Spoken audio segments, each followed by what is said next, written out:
going to be more for parents and coaches, because the girls probably aren't going to pick them up. So some basic things that we do, and one thing that you can do to make it easy for them is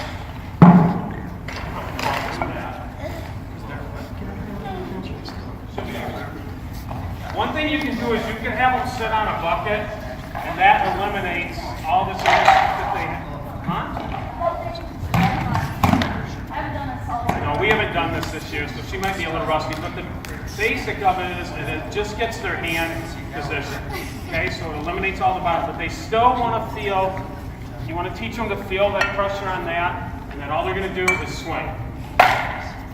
Okay, so that is one thing that you can do, especially if you have a girl that's doing this, or that's doing this, because this way it just teaches how they're doing a swing. Yeah, stop.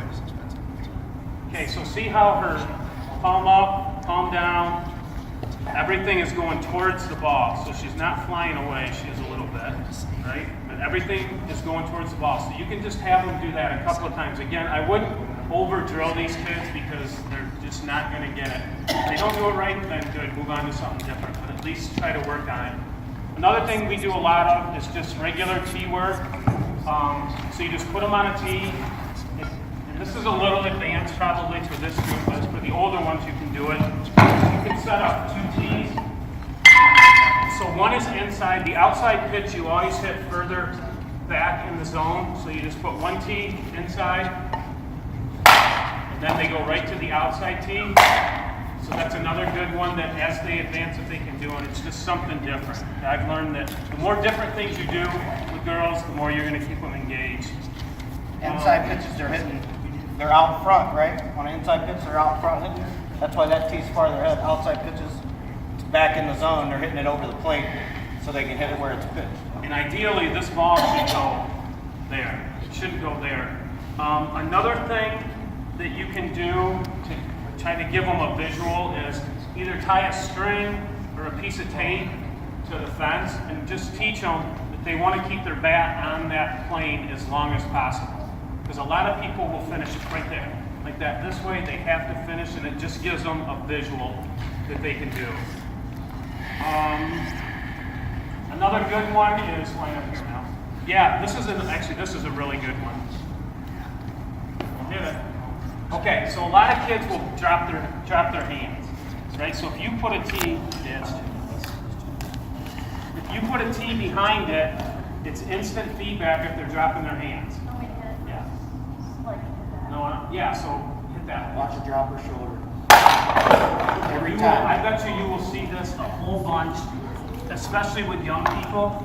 And we even see it too. Now do it right. If they do it right, then they don't hit it. And you can, put it. I wouldn't put it right next to it for these girls, but it's a good thing to do. And again, it's just something different. Another one is if you put them next to the fence.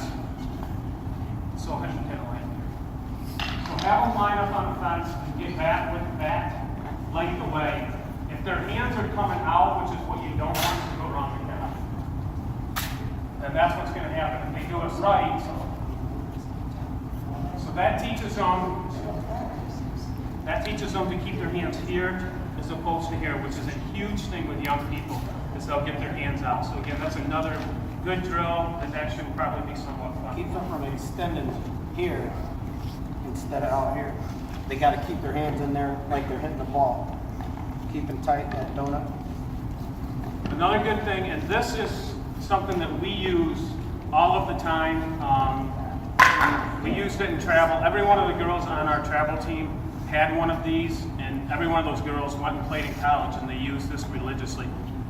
There's a whole lot of hitting things out there that are designed to make money that really don't do anything but have you guys spend money. This is called the Insider Bat, and there's a lot that you can do with it. And what it teaches is you can't hit this unless you're in this position, right? So if you're here, you're not going to hit it. If you're here rolling, you're not going to hit it. You have to be in that palm up position in order to hit it. So there's some basic tee drills that you can do. You can do 2 hands. Then you can just do front hand. Again, probably a little bit too much for this age, but as they get older, they can do it. And then you can also do backhand, which we don't do a whole lot of. Again, it's another good drill that teaches this. So I tell the girls, when you want to hit, if you're going to hit somebody, are you going to hit them from here, or are you going to hit them from here? Right? So that's a big thing, easy thing for hitting, is you're going to hit them from here. And I forgot to show this to the last two, but actually, this is something that's really good. Oh, yeah. These are called hitting discs. I think you can get, these are a little expensive. You could probably use a Frisbee. But these are really good, and it's instant feedback.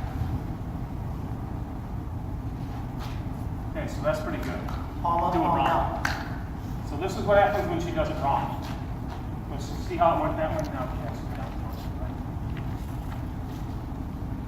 So see how our hands came out? It goes that way. Now do it good.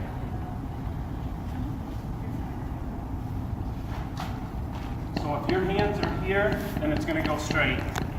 Just like you're teaching with the bat. Palm up, palm down, and just hold it close. So these are pretty good. You can make a game out of it with them, or you can line up. Use these squares on the bat. Yep. Hit the squares. Make a game out of it. It's something different for them. It's just not repetition. Hit the door knob. So if I were going to buy things, we already talked about the tees. I would buy tees, but inside of that is the other thing that I would get because that's instant feedback. That's probably the best thing that's ever been developed. You can hit wiffles with the insider bat. Not hard ball. Yeah. We use the little wiffles. You can hit wiffles. Again, it just teaches them they have to hit it right. If you don't want to buy those, another good drill that you can do that won't take up a whole bunch of time or a whole bunch of space is these things cost me about $1 each to make. All it is a broom handle, some insulating foam, and some tape. And you can use wiffle balls because they won't fly all over the place. And it lets them get a whole bunch of swings in a hurry. You don't have to have a bunch of girls shagging. The last thing I would do is have a whole bunch of girls out in the field shagging when girls are taking batting practice. I think it's good to put them on the field because it lets them see where they hit it. But all they're going to do is get bored out there. High school practice is never more than 2 girls shagging balls. They just keep throwing them in. Then they're rotating through hitting and next group touches. So that's a big thing that I would do is just station to station. All of these are good drills that you can do that's easy, that keeps you engaged. Front toss is pretty simple. We do a lot of that because it doesn't teach them to become mechanical like they would off of a machine. The machine throws it at the same place, the same time, at the same speed. Front toss, you can kind of move it around. The only thing we use the machine for really is if we're going to see a fast pitcher or if we're going to work on butting. We do use it for butting because it's easier. But again, those are the basic things that we do.